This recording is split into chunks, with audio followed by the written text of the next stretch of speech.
ಬೆಕ್ಲೂರು ಶಿವ ಕೊಲೆ ಕೇಸ್ನಲ್ಲಿ ಮತ್ತೊಂದು ಬಿಗ್ ಟ್ವಿಸ್ಟ್ ಸಿಕ್ಕಿದೆ. ಬೆಕ್ಲೂರು ಶಿವ ಮರ್ಡರ್ ಹಿಂದೆ ಸುಪಾರಿ ಕಿಲ್ಲಿಂಗ್ ಗ್ಯಾಂಗ್ ಇದೆ. ಟೇಕಲ್ನಿಂದ ಬಂದು ಬೆಕ್ಲನ್ನ ನೆತ್ತರು ಹರಿಸಿದ ಗ್ಯಾಂಗ್ ಅನ್ನೋದು ಗೊತ್ತಾಗ್ತಾ ಇದೆ. ಬೆಕ್ಲೂರು ಶಿವನ್ ಕೊಲೆ ಆಯಿತು, ಅದು ರಾಜಕೀಯ ಪಡಸಾಲೆಯಲ್ಲೂ ಕೂಡ ಚರ್ಚೆ ಆಗುವಂಗಾಯಿತು. ಯಾಕೆ ಅಂತ ಹೇಳಿದರೆ ಮಾಜಿ ಸಚಿವರ ಹೆಸರು ಕೂಡ ಕೇಳಿ ಬಂತು ಈ ಒಂದು ಪ್ರಕರಣದಲ್ಲಿ. ಟೇಕಲ್ನಿಂದ ಬಂದು ಬೆಕ್ಲನ್ನ ನೆತ್ತರು ಹರಿಸಿದೆ ಗ್ಯಾಂಗ್ ಅನ್ನೋದು ಗೊತ್ತಾಗ್ತಾ ಇದೆ. ಬೆಕ್ಲು ಮರ್ಡರ್ ಹಿಂದೆ ಮಾಲೂರಿನ ಸಿಂಹ ಗ್ಯಾಂಗ್ ಇದೆ. ಹತ್ಯೆಗೆ ಸುಪಾರಿ ತಗೊಂಡಿದ್ದ ಮಾಲೂರಿನ ಟೇಕಲ್ ಬಳಿಯ ನರಸಿಂಹ ಗ್ಯಾಂಗ್, ರೌಡಿ ಜಗ್ಗಿ ಗ್ಯಾಂಗ್ಗೆ ದೊಡ್ಡ ತಲೆನೋವಾಗಿದ್ದ ಬೆಕ್ಲೂರು ಶಿವ. ಬೆಕ್ಲೂರು ಶಿವ ಕೊಲೆ ಕೇಸ್ನಲ್ಲಿ ಮತ್ತೊಂದು ಬಿಗ್ ಟ್ವಿಸ್ಟ್ ಸಿಕ್ಕಿರೋದನ್ನ ಗಮನಿಸ್ತಾ ಇದ್ದೀವಿ ನಾವು. ಬೆಕ್ಲೂರು ಶಿವ ಮರ್ಡರ್ ಹಿಂದೆ ಸುಪಾರಿ ಕಿಲ್ಲಿಂಗ್ ಗ್ಯಾಂಗ್ ಇದೆ. ಟೇಕಲ್ನಿಂದ ಬಂದು ಬೆಕ್ಲೂರು ಶಿವನನ್ನ ನೆತ್ತರು ಹರಿಸಿ ಹೋಗಿದ್ದಾರೆ. ಸಿಂಹ ಗ್ಯಾಂಗ್ ಅಂತೆ, ಅದು ಮಾಲೂರಿನ ಸಿಂಹ ಗ್ಯಾಂಗ್. ಹತ್ಯೆಗೆ ಸುಪಾರಿಯನ್ನು ತಗೊಂಡಿರ್ತಾರೆ. ಮಾಲೂರಿನ ಟೇಕಲ್ ಬಳಿಯ ನರಸಿಂಹ ಗ್ಯಾಂಗ್ನವರು ರೌಡಿ ಜಗ್ಗಿ ಗ್ಯಾಂಗ್ಗೆ ಬೆಕ್ಲೂರು ಶಿವ ದೊಡ್ಡ ಮಟ್ಟದ ತಲೆನೋವಾಗ್ಬಿಟ್ಟಿದ್ದ. ಏನೇ ಕೆಲಸ ಮಾಡಬೇಕಂದ್ರೂ ಅಡ್ಡಿ ಆಗ್ತಾ ಇದ್ದ. KR ಪುರಂ ಆವಲಹಳ್ಳಿ ಕಡೆಗೆ ಜಗ್ಗಿ ಆ್ಯಂಡ್ ಗ್ಯಾಂಗಿಗೂ ಕೇರ್ ಮಾಡದೆ ಕಾಂಪೌಂಡ್ ಹಾಕ್ತಿದ್ದ ಈ ಬೆಕ್ಲೂರು ಶಿವ.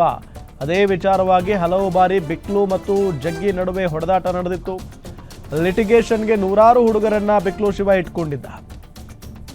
ಈ ಹಿನ್ನೆಲೆ ಮಾಲೂರಿನ ಟೇರಲ್ ಬಳಿಯ ನರಸಿಂಹ ಗ್ಯಾಂಗ್ಗೆ ಸುಪಾರಿ ಕೊಡ್ತಾರೆ. ಅದೇ ರೀತಿ ಡೀಲ್ ಪಡೆದು ಕಿರಣ್ ಮತ್ತು ನರಸಿಂಹ ಗ್ಯಾಂಗ್ನಿಂದ ಅಟ್ಯಾಕ್ ನಡೆಯುತ್ತೆ.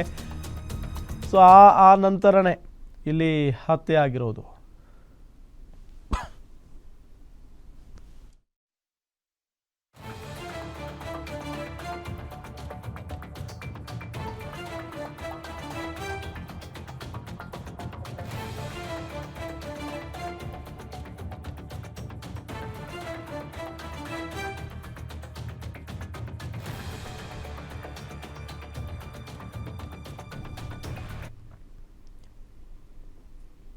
ಗಮನಿಸ್ತಾ ಇದ್ದೀವಿ ಇಲ್ಲಿ ಆರೋಪಿಗಳ ಫೋಟೋಗಳನ್ನು. ಇವರೆಲ್ಲ ಅಂದರೆ ಈ ವ್ಯಕ್ತಿ ಇದನ್ನಲ್ಲ, ಈತ ಒಂದು ನರಸಿಂಹ ಗ್ಯಾಂಗ್ನಲ್ಲಿ ಇರುವಂಥ ವ್ಯಕ್ತಿಗಳು ಇವರು. ಈ ಫೋಟೋದಲ್ಲಿ ಒಬ್ಬೊಬ್ಬರನ್ನೇ ನಿಮಗೆ ತೋರಿಸ್ತಾ ಇದ್ದೀವಿ. ಇವರೆಲ್ಲ ಡೀಲ್ ಪಡ್ಕೊಂಡು ಬಂದು ಬೆಕ್ಲೂರು ಶಿವನ ನೆತ್ತರು ಹರಿಸಿದವರು ನರಸಿಂಹ ಗ್ಯಾಂಗ್ನವರು ಇವರೆಲ್ಲ. ನೋಡಿ, ಇದು ದ್ವೇಷನೇ ಇದಕ್ಕೆ ಕಾರಣ. ಬೆಕ್ಲು ಶಿವ ಏನಿದನಲ್ಲ, ಈಗ ಹತ್ಯೆ ಆಗಿರೋನು, ಅವನು ಜಗದೀಶ್ ಗ್ಯಾಂಗಿಗೆ ಯಾವಾಗಲೂ ಏನಾದರೂ ಒಂದು ಎಡವಟ್ಟು ಮಾಡ್ತಾ ಇದ್ದಂತೆ. ಅಂದರೆ ಲೈಕ್ ಅಡ್ಡಿ ಉಂಟು ಮಾಡ್ತಾ ಇದ್ದಂತೆ ಇವ್ರ ಕೆಲಸಕ್ಕೆ. ಸೊ ಇದರಿಂದ ಅವನು ಹೆಂಗಾದರೂ ಮಾಡಿ ಎತ್ತಲೇಬೇಕು, ಅವನು ಹೆಂಗಾದರೂ ಮಾಡಿ ಮುಗಿಸ್ಲೇಬೇಕು ಅಂತ ಹೇಳಿ ನಿರ್ಧಾರವನ್ನು ಮಾಡಿರ್ತಾರೆ. ಅದಕ್ಕಿಂತ ಮುಂಚೆ ಹಲವು ಬಾರಿ ಮಾತಿಗೆ ಮಾತು ಬೆಳೆದಿತ್ತು. ಆಗಾಗ ಜಗಳ ಕೂಡ ನಡೀತಾ ಇತ್ತು ಇಬ್ಬರ ನಡುವೆ, ಜಗ್ಗಿ ಗ್ಯಾಂಗ್ ಮತ್ತು ಬೆಕ್ಲೂರು ಶಿವನ ನಡುವೆ. ಎಷ್ಟಾದರೂ ಕೂಡ ಅದು ಸರಿ ಹೋಗಿರಲಿಲ್ಲ. ಸೊ ಫೈನಲಿ 1.5 ಎಕರೆ ಜಾಗದ ವಿಚಾರಕ್ಕೆ ಸಂಬಂಧಪಟ್ಟಂತೆ ಅಡ್ಡಿ ಉಂಟು ಮಾಡಿದಾಗ ಬೆಕ್ಲೂರು ಶಿವ, ಕಿರಣ್ ಏನಿದಾನಲ್ಲ, ಅಂದರೆ ಈ ಜಗದೀಶ್ ಅಲಿಯಾಸ್ ಜಗ್ಗನ ಬಾಮೈದ, ಆತ ಹೇಗಾದರೂ ಮಾಡಿ ಮುಗಿಸ್ಲೇಬೇಕು ಅನ್ನೋ ನಿಟ್ಟಿನಲ್ಲಿ ನಿರ್ಧಾರ ಮಾಡಿ ಈ ಗ್ಯಾಂಗ್ಗೆ ಡೀಲ್ ಕೊಟ್ಟಿರ್ತಾರೆ. ಡೀಟೇಲ್ಸ್ ಕೊಡ್ತಾರೆ ನಮ್ಮ crime reporter Ajay Kumar. News ಡೆಸ್ಕಿನ ನೇರ ಸಂಪರ್ಕದಲ್ಲಿ ಜಾಯ್ನ್ ಆಗ್ತಾರೆ. ಅಜಯ್, ಇಷ್ಟು ದಿನಗಳ ಕಾಲ ಜಗ್ಗ ಮಾತ್ರ ಇಲ್ಲಿ ಮರ್ಡರ್ನಲ್ಲಿ ಭಾಗಿಯಾಗಿದ್ದಾನೆ, ಕಿರಣ್ ಮಾತ್ರ ಇದ್ದಾನೆ ಅಂತ ಹೇಳಲಾಗ್ತಾ ಇತ್ತು. ಈ ವಿಚಾರ ಹೆಂಗೆ ಬಯಲಾಯಿತು ನರಸಿಂಹ ಗ್ಯಾಂಗ್ ಬಗ್ಗೆ? ಖಂಡಿತವಾಗ್ಲೂ ರಾಮ್, ಏನಂದ್ರೆ ಈ ಒಂದು ಪ್ರಕರಣದಲ್ಲಿ ದಿನ ಕಳೆದಂತೆ ಸಾಕಷ್ಟು ಜನರು ಕೂಡ ಈ ಒಂದು ಕೇಸ್ನಲ್ಲೂ ಕೂಡ ಇನ್ವಾಲ್ವ್ಮೆಂಟ್ ಇದ್ದಾರೆ ಅಂತ ಕೂಡ ಈಗಾಗಲೇ ಗೊತ್ತಾಗ್ತಾ ಇರುವಂಥದ್ದು. ಇದೇ ವಿಚಾರವಾಗಿ ಈಗ ಕೋಲಾರದಲ್ಲಿರುವಂಥ ಮಾಲೂರು ಏನಿದೆ, ಅಲ್ಲಿಂದನೂ ಕೂಡ ಟೇಕಲ್ ಎನ್ನೋ ಒಂದು ಊರಿನಲ್ಲೂ ಕೂಡ ಸುಪಾರಿ ಕಿಲ್ಲರ್ಸ್ ಇರೋದು ಕೂಡ ಈಗಾಗಲೇ ಬೆಳಕಿಗೆ ಬಂದಿರುವಂಥದ್ದು. ACP ರಂಗಪ್ಪ ಅವರ ನೇತೃತ್ವದಲ್ಲೂ ಕೂಡ ಈಗಾಗಲೇ ಕಾರ್ಯಾಚರಣೆಯನ್ನು ಕೂಡ ಮಾಡಿ 4 ಜನರನ್ನು ಕೂಡ ಈಗಾಗಲೇ ಅರೆಸ್ಟ್ ಮಾಡಿರುವಂಥದ್ದು. ಇದೇ ಕೇಸ್ಗೆ ಸಂಬಂಧಪಟ್ಟಂತೆ ಈಗಾಗಲೇ ಈ ಒಂದು ಕೇಸ್ನಲ್ಲಿ 11 ಜನರನ್ನು ಕೂಡ ಈಗಾಗಲೇ ಪೊಲೀಸರು ಕೂಡ ಬಂಧನ ಮಾಡಿರುವಂಥದ್ದು. ಅಂದ್ರೆ FIR ಮಾಡುವಂತಹ ಸಂದರ್ಭದಲ್ಲಿ 4 ರಿಂದ 5 ಜನರ ವಿರುದ್ಧ ಈಗಾಗಲೇ FIR ಆಗಿತ್ತು. ಆದ್ರೆ ತನಿಖೆಗೆ ಇಳಿದಂತ ಪೊಲೀಸರಿಗೆ ಗೊತ್ತಾಗಿದ್ದು ಸಾಕಷ್ಟು ಜನರು ಕೂಡ ಇದ್ದಾರೆ ಈ ಒಂದು ಕೇಸ್ನಲ್ಲಿ ಅಂತ ಹೇಳಿ.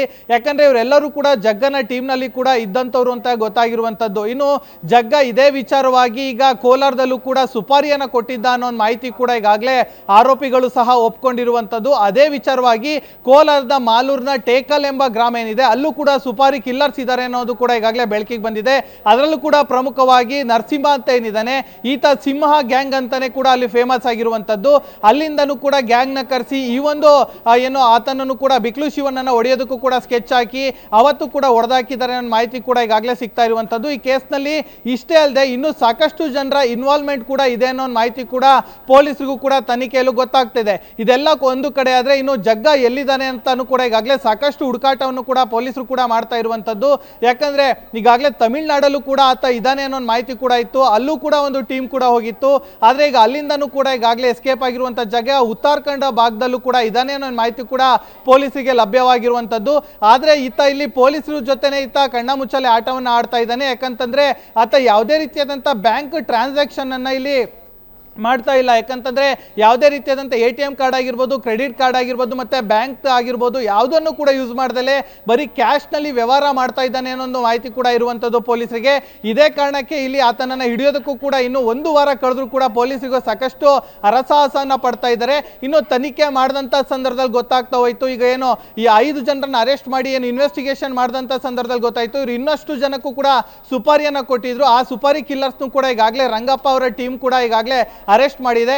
ಈ ಒಂದು ಕೇಸಲ್ಲಿ ಇನ್ನೂ ದಿನ ಕಳೆದಂತೆ ಸಾಕಷ್ಟು ಜನರು ಇನ್ವಾಲ್ವ್ಮೆಂಟ್ ಇರೋದು ಕೂಡ ಈಗಾಗಲೇ ಬೆಳಕಿಗೆ ಬರ್ತಾ ಇರುವಂತದ್ದು. ಮುಂದಿನ ದಿನಗಳಲ್ಲಿ ಇನ್ನೂ ಸಾಕಷ್ಟು ಜನರನ್ನು ಕೂಡ ಅರೆಸ್ಟ್ ಮಾಡುವಂತ ಎಲ್ಲ ಸಾಧ್ಯತೆಗಳು ಕೂಡ ಇದೆ ಅಂತ ಹೇಳಿ ಕೂಡ ಪೊಲೀಸ್ ಮೂಲಗಳು ಕೂಡ ಹೇಳ್ತಾ ಇರುವಂತದ್ದು. Ram, okay, thank you Ajay ತಮ್ಮೆಲ್ಲ ಮಾಹಿತಿಗಾಗಿ. ಎಸ್, ಒಟ್ಟಾರೆಯಾಗಿ ಈಗ ಒಂದಿಷ್ಟು ಜನರನ್ನ ಈ ಒಂದು ಕೊಲೆ ಪ್ರಕರಣಕ್ಕೆ ಸಂಬಂಧಪಟ್ಟಂತೆ ಒಂದಿಷ್ಟು ಆರೋಪಿಗಳನ್ನು ಅರೆಸ್ಟ್ ಕೂಡ ಮಾಡಲಾಗಿದೆ. ಸೊ ಇದರಲ್ಲಿ ಇನ್ನೂ ಹಲವರು ಕೂಡ ಇದ್ದಾರೆ, ಹಲವರ ಕೈವಾಡವೂ ಕೂಡ ಇದೆ ಅಂತಾನೆ ಹೇಳಲಾಗ್ತಾ ಇದೆ. ಸೊ ಕಾದ್ ನೋಡೋಣ, ಇನ್ನೂ ತನಿಖೆ ಅಂತೂ ನಡೀತಾನೆ ಇದೆ.